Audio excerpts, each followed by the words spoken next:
power to choose. So what are you choosing? If today is the now is the only thing that's real, there is no past, there is no future, there is no time, then every element of accumulation is a false belief. So right now, look at your day, like take this moment in this day and make a completely blank slate in front of you. Like your whole life. This is your life right here, right now. Wipe everything clean. What are you bringing into that space? We get to choose what we're bringing into the space. The reality is it's filled with the divine. It's filled with complete and total good and the allness of God. That's the reality. False belief would say it's full of limitation and lack and sickness and disease and diagnosis and ill health and discomfort and whatever is going on. That's what the illusion of the senses would say. There's a really interesting view of, the Bible story where Jesus, it's the loaves and the fishes, right? And the people have been there, he's been preaching for days and they haven't eaten anything and he doesn't want to send them away because they're going to faint on the way, right? So he says, okay, make everybody sit down. And he asks the disciples, what do we have? A couple of loaves, bread, and a couple, like, what is it? 5 loaves and 2 fishes, right? So what does Jesus do in that moment? He says, tell everybody to sit down. And he doesn't go and look in the basket and see how many loaves and fishes do we have and how are we going to make that work for all these people? He looks up to God and he gives gratitude for the reality of abundance. And he knows that everyone will be fed. And of course, you know the story. There's 12 baskets full left over, right? After everyone's already eaten, 5,000 men and women, plus women and children. So this story of abundance is an example of what it looks like to not look into the material sense of things, the limited sense of things, and to look to the reality, which is all abundance, all good, unlimited good available to us right here, right now, to be the expression of it.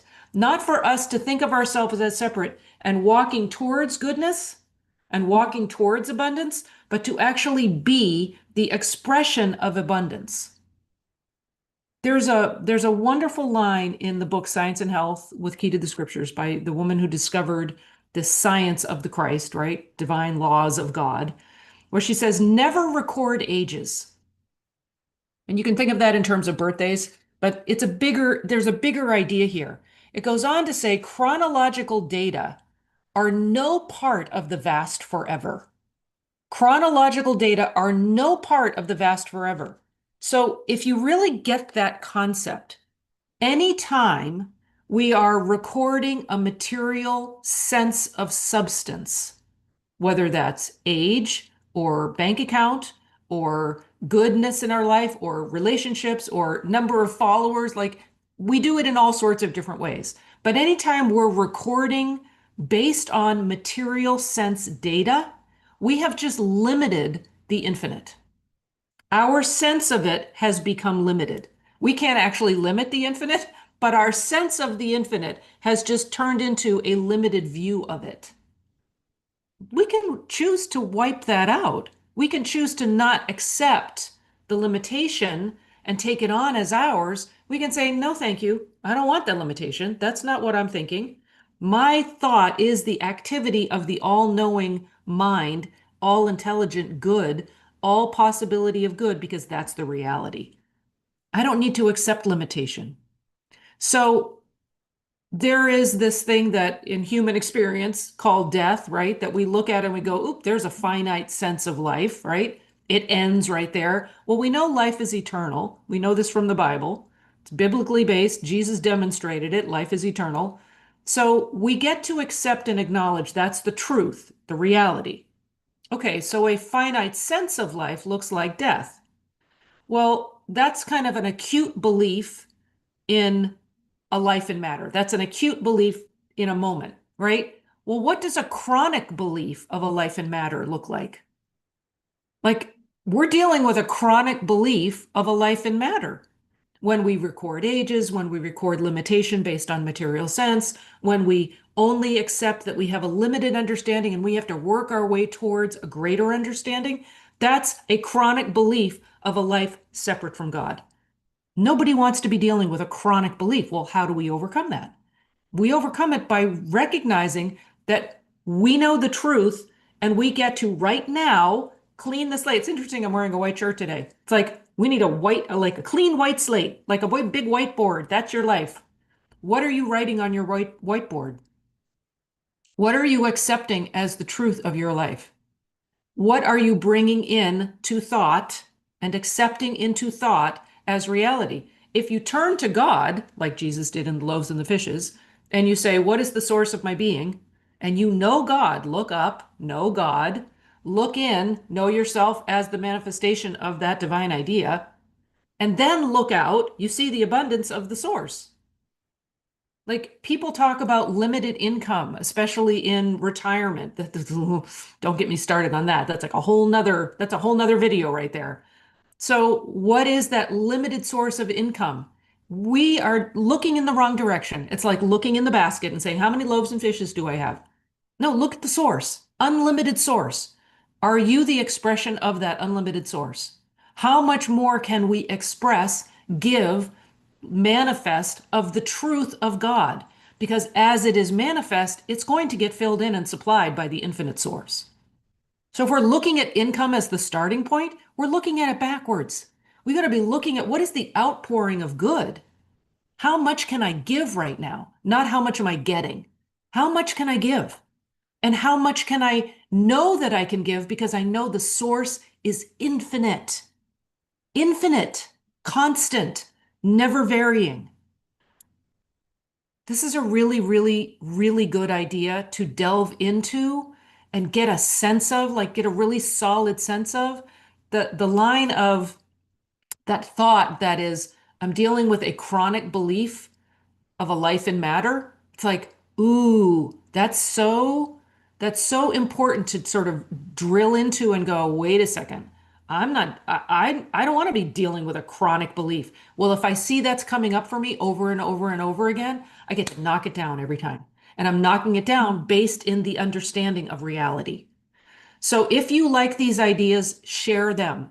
Share this truth because everybody needs to know this. Everybody needs to know they're free. You have a clean slate right here, right now. No matter what health condition you've been diagnosed with, no matter what sickness, no matter what limitation, you are free now in the name of God. Claim it. Start there and work out from that standpoint of perfection. Don't claim the negative and keep dragging it into your clean slate. Start with your clean slate. Start and only bring in what's good. Only accept what is good and what is true and what is the reality. Or you can say, peel away what's not true and you're left with the reality. Any false sense goes bye-bye. Drop it. Drop it. People in my community really like that line. Drop it. They hear my voice. Drop it. Like, drop that false belief. Don't be in that chronic place of holding on to false belief. Okay, if you like this, share this. Let me know where you're watching from because I always love to know. We have people all over the world, and that's really fun.